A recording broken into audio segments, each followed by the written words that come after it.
우리는 지금 추운 겨울을 보내고 있습니다.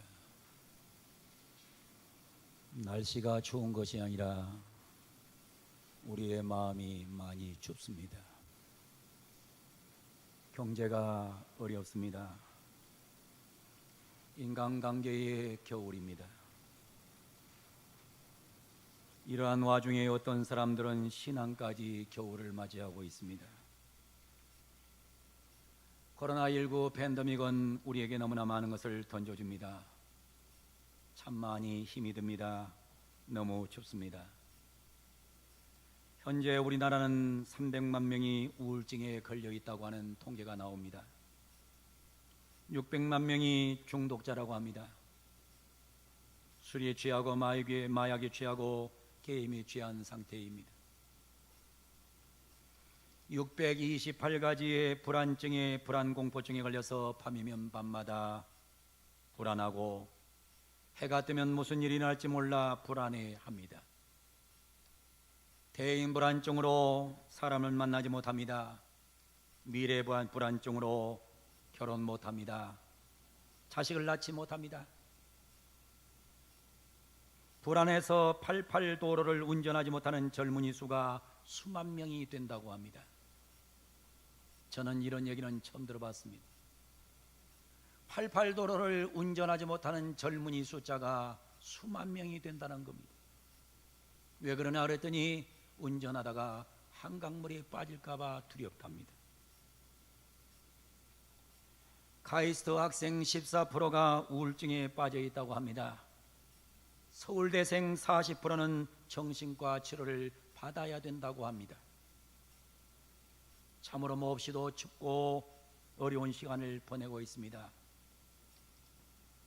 너무 추워 불안합니다. 우울합니다. 괴롭습니다. 답답합니다. 한숨이 자꾸 나옵니다. 불평이 엔진을 단 것처럼 투덜거리는 사람들이 많아졌습니다. 오늘 본문은 우리의 지금의 상태와 똑같습니다. 예레미야 시대에 너무나 추운 겨울이 왔습니다. 예레미야는 얼마나 많이 울었던지 예레미야의 별명은 눈물의 선지자입니다. 울고 또 울어 강을 이루고 바다를 이루어도 그의 답답함의 문제가 해결되지 않았던 시대가 예레미야 시대입니다. 예레미야 시대의 사람들은 혹독한 추운 겨울을 보내고 있습니다. 오늘 본문 19절이 이렇게 증언합니다. 내 고초와 고난 고 쑥과 담즙을 기억하소서. 예레미야가 하나님 앞에 기도하고 있어요. 외치고 있어요. 하나님, 내 고초 좀 기억해 주십시오.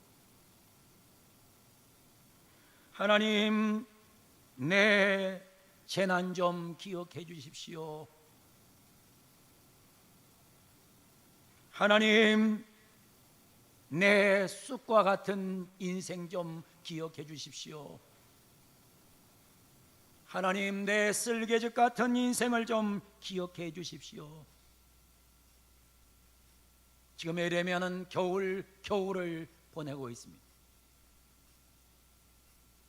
예레미야 시대는 이스라엘 백성들의 바벨론 시대였습니다. 너무나 힘듭니다. 너무나 배가 고파요. 너무나 견딜 수 없는 고난의 연속이에요. 인간적으로 볼 때 아무 희망이 없습니다. 희망이라고는 0.0001%도 없습니다. 처절한 겨울을 보내고 있습니다. 이처럼 지금 이 땅에도 이렇게 처절한 겨울을 보내고 있는 사람들이 너무나 많습니다. 처절한 겨울이 계속되면 인간에게 다가오는 것이 있습니다. 그게 바로 낙심입니다. 낙심이 몰려옵니다. 20절이 말합니다.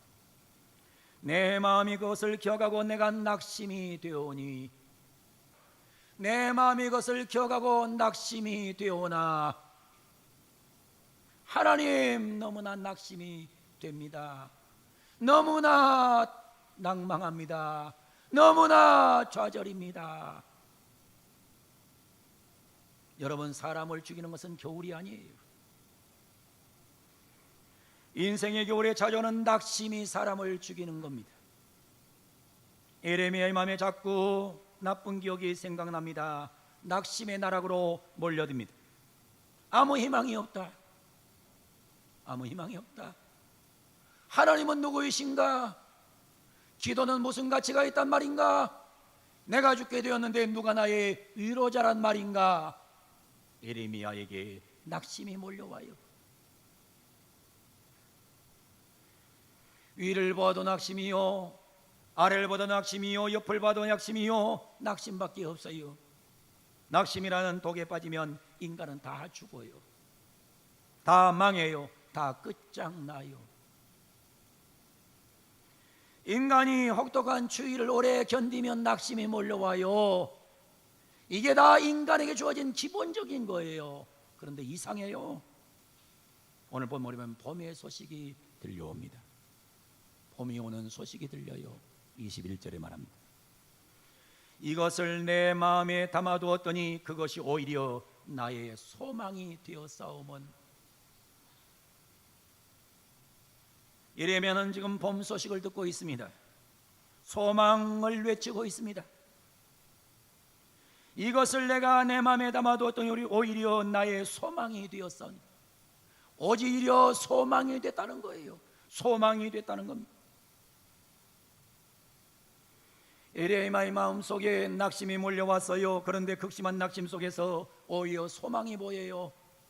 이것이 바로 신앙자의 역설입니다.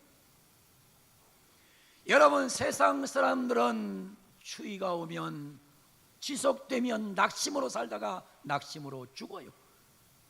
그런데 하나님을 섬기는 사람은 추위가 오면 낙심할 수 있어요. 그런데 조금 후에 다시 한번 하나님이 주시는 놀라운 봄 소식을 통해 희망을 바라보게 되는 거예요. 세상에서 가장 불행한 사람은 가난한 사람이 아닙니다.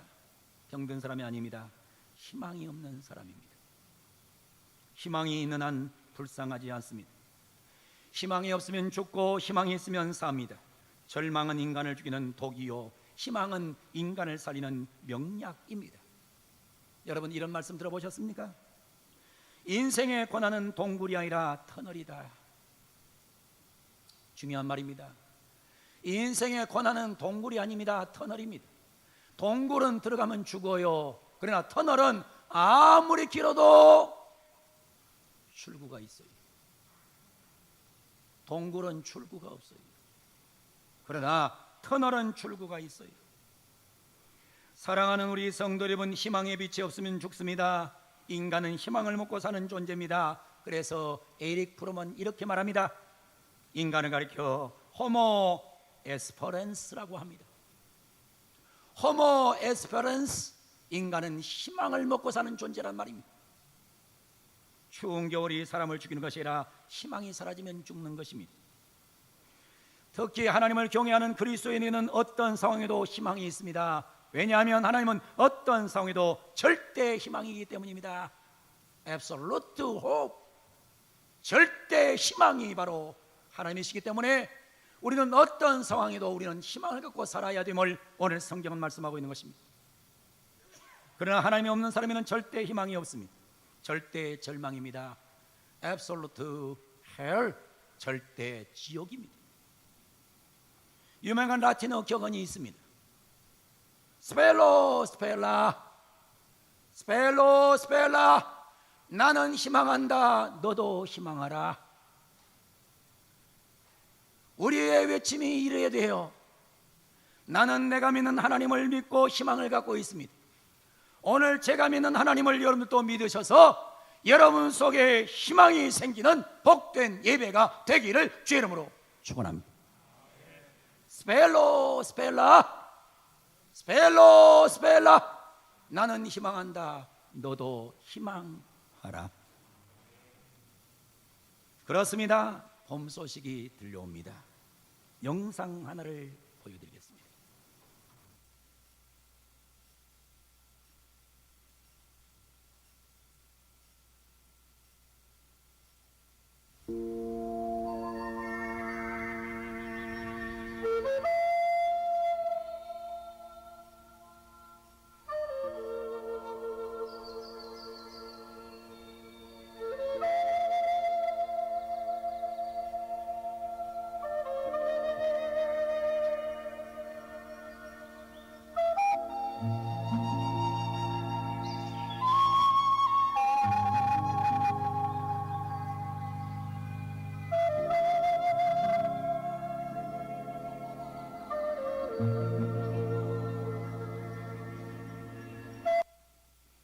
봄이 오는 소식이 들려오는 영상입니다.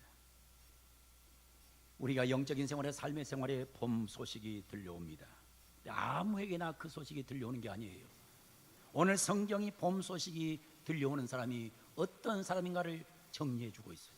첫 번째, 하나님의 인자하심과 긍휼이 무궁함을 깨닫는 자입니다. 22절을 이렇게 말합니다. 여호와의 인자와 긍휼이 무궁하심으로 우리가 진멸되지 아니함이니이다.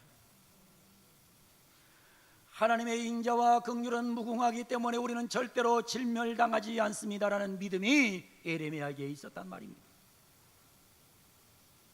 하나님의 인자하심, 긍휼하심은 무궁해요. 하나님은 어떤 죄인도 사랑하세요.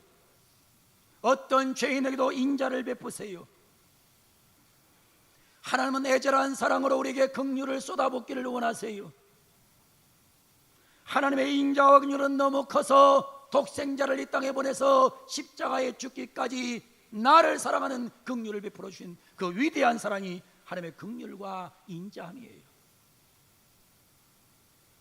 여러분, 세상을 살면서 아무리 힘들어도, 아무리 괴로워도 기억할 말이 있습니다. 하나님의 인자와 긍휼은 무궁합니다. 하나님을 믿으시기를 바랍니다. 두 번째로 하나님의 성실하심을 깨닫는 것입니다. 23절에 나옵니다. 이것들이 아침마다 새로우니 주의 성실하심이 크시도소이다. 하나님은 변덕 부리는 하나님이 아니에요. 하나님은 항상 변함이 없으신 분이에요. 우리 하나님은 항상 진실하시고 성실하신 분이에요. 지금까지 살아오면서 우리는 수없이 하나님을 배반했지만은 하나님은 신실하신 기에 우리를 놓지 않고 계시는 분이에요. 오늘 또 성실하신 하나님이 우리를 붙잡고 있음을 확실하게 믿으시기를 바랍니다. 세 번째는 하나님을 바라보는 것입니다. 24절에 나옵니다. 내 심령이 이르기를 여호와는 나의 기업이시니 그러므로 내가 그를 바라리라. 내가 그를 바라리라. 내가 그를 바라보리라.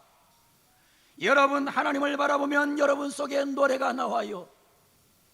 세상 바라보지 말고, 사람 바라보지 말고, 환경 바라보지 말고 하나님을 바라보면 여러분 속에 놀라운 노래가 나와요. 믿지 않는 사람들은 인간적인 의지로 희망을 노래합니다. 그러나 극한 상황이 되면 세상적인 믿지 않는 자의 희망은 희망이 아닙니다. 결코 무너지지 않는 유일한 희망의 근거는 하나님 한 분밖에 없습니다. 그러므로 우리는 하나님을 바라보셔야 됩니다. 이사야는 이사야서 40장 31절에서 이렇게 외칩니다. 오직 여호와를 앙망한 자는 새 힘을 얻으리니 독수리가 날개 치며 올라감 같을 것이요 다른 박질하여도 곤비치 아니하겠고 걸어가도 피곤하지 아니하리로다. 하나님 말씀을 붙잡으시기를 바랍니다. 네 번째, 기다리는 것입니다. 25절에 말합니다. 기다리는 자들에게나 구하는 영혼들에게 여호와는 선하시도다. 구하는 인생, 기다리는 인생. 여러분, 어떤 어려움 속에도 하나님을 기다리면 하나님 반드시 찾아오세요. 아무리 추워도 봄은 와요. 아무리 배가 고파도 봄은 옵니다. 하나님을 기다리는 자에게 하나님 반드시 추위가 지나면 봄이 오는 것처럼 하나님의 도움이 있다는 사실을 믿으시기를 바랍니다. 사랑하는 성도 여러분, 춥습니까? 힘이 드십니까? 괴롭습니까? 외롭습니까? 기다리세요. 하나님의 인자하심과 긍휼하심을 기다리세요. 그리고 조금만 더 참고 기다리세요. 하나님이 도와주시러 오실 줄로 믿습니다. 마지막으로 한 가지 구하십시오. 25절에 말합니다. 기다리는 자에게나 구하는 영혼들에게 여호와는 선하시도다. 구하는 영혼에게 하나님은 선하시다 그랬어요. 하나님이 주시려고 해도 구하지 않으면 하나님은 주시지 않아요. 우리는 영혼의 날개짓을 해야 됩니다. 날개짓을 멈춘 새는 죽는 거예요. 우리가 기도의 날개짓이 멈춰지면 우리는 죽는 거예요. 에레미야서 33장 3절에 이렇게 말씀해요. 너는 내게 부르짖으라. 내가 내게 응답하겠고 내가 알지 못하는 크고 은밀한 일을 내게 보이리라. 기도 속에 기적이 들어있는 거예요. 기도 속에 응답이 있는 거예요. 미국의 유일한 사선 대통령이었던 분이 있습니다. 바로 프랭클린 루즈벨트 대통령입니다. 그는 39살 때에 느닷없이 소아마비 장애자가 되어버렸습니다. 하루아침에 휠체어 신세가 되어버렸어요. 휠체어에 앉아서 그는 다리를 쓸 수가 없는 존재가 되어버렸어요. 절망하고 좌절하고 주저앉아 있었어요. 이제 내 인생이 끝났다고 외치고 있었어요. 아무것도 할 생각하고 낙심하고 앉아 있었어요. 그런데 그는 부인을 잘 만났어요. 부인이 말하는 거예요. 여보, 당신은 왜 당신 다리만 쳐다봅니까? 나는 당신 다리만 보고 기도한 것이 아니라 당신 몸 전체를 보고 결혼했어요. 왜 당신은 당신 다리만 쳐다봅니까? 당신을 만드신 하나님을 왜 바라보지 못합니까? 루즈벨트의 아내의 권유에 따라서 그는 기도하기 시작했어요. 그리고 그는 소아마비가 된 이후에 기도 속에 12년을 보내고 12년 만에 그 대단한 나라 미국의 대통령이 됐어요. 그는 구하지 않았으면 폐인이 됐어요. 기도가 없었으면 폐인 됐어요. 근데 그의 사랑하는 아내의 도움으로 기도하여서 그는 미국의 유명한 대통령이 됐어요. 여러분, 대통령 JMC에 있었던 일을 여러분 더 잘 아실 거예요. 그는 어떤 상황에도 항상 희망을 노래한 사람이었습니다. 어떤 상황에도 하나님을 믿으면서 이 루즈벨트는 희망을 얘기했어요. 경제 대공황이 왔을 때 뉴딜 정책으로 경제를 부흥시켰던 사람이 바로 루즈벨트입니다. 세계 경제에 어려운 일만 생기면 항상 뉴딜 합니다. 우리나라도 뉴딜 신뉴딜 정책을 편다고 얘기하고 있습니다. 2차 세계전 때의 연합군의 승리를 이끌은 사람이 바로 루즈벨트입니다. 세계 역사상 루즈벨트 같은 사람이 나오기는 대단히 어렵습니다. 그 비결은 절대 절망의 상황에서 하나님께 구했기 때문입니다. 특히 2차 세계전 때의 승전 일어난 유명합니다. 1944년 6월 6일 연합군은 아이젠하워 사령관의 총지휘하에 노르망디 상륙작전을 전개합니다. 여러분, 전쟁사를 연구하는 사람들 얘기를 들어보셨습니까? 전쟁사를 연구하는 사람들의 이 얘기는 노르망디 상륙작전은 1% 외에는 가능성이 없었다는 거예요. 전혀 가능성을 찾아볼 수 없었다는 거예요. 세계 역사상 노르만디 상륙작전은 성공할 가능성이 없었다는 거예요. 두 번째로 인천 상륙작전도 성공할 가능성이 없었다는 거예요. 여러분, 인천 상륙작전 성공 못했으면 우리는 다 지금 뭐 됐냐? 우리는 공산화된 세상에서 살 수밖에 없는 거예요. 노르만디 상륙작전을 전개할 때 영국의 처칠 수상 그리고 아이젠하워 사령관도 기도했지만은 루즈벨트는 자신의 집무실에서 17시간 나오지 않고 하나님 앞에 엎드려 기도해서 승리를 이끌어냈다고 하는 그의 간증입니다. 사랑하는 성도 여러분, 한국의 인천 상륙작전의 성공은 기도 속에 만들어진 것입니다. 인천 상륙작전이 우연하게 이긴 게 아닙니다. 오늘 이 시간 여러분의 귀에 봄 소식이 들려오기를 원합니다. 여러분 마음에 하나님의 음성이 들려오기를 바랍니다. 여러분의 신앙이 살아나기를 바랍니다. 여러분의 삶이 회복되기를 바랍니다. 인간은 절망할 수 있어요. 그러나 반드시 절망 속에 하나님의 놀라운 소리, 봄이 오는 소리가 여러분에게 들리기를 바랍니다. 그리고 하나님의 인자하심과 긍휼하심을 붙잡기를 바랍니다. 하나님의 성실하심에 기대시기를 바랍니다. 무엇보다도 하나님을 바라봅시다. 하나님의 역사를 기다립시다. 그리고 우리 모두 기도로 전진해 갑시다. 그 속에 하나님의 은혜가 있을 줄로 확실하게 믿습니다. 예레미야 시대가 어려웠지만은 극복된 것처럼 지금 이 시대가 어렵지만은 반드시 예레미야 같은 믿음으로 나갈 때 정복되는 은혜가 있을 줄로 믿습니다.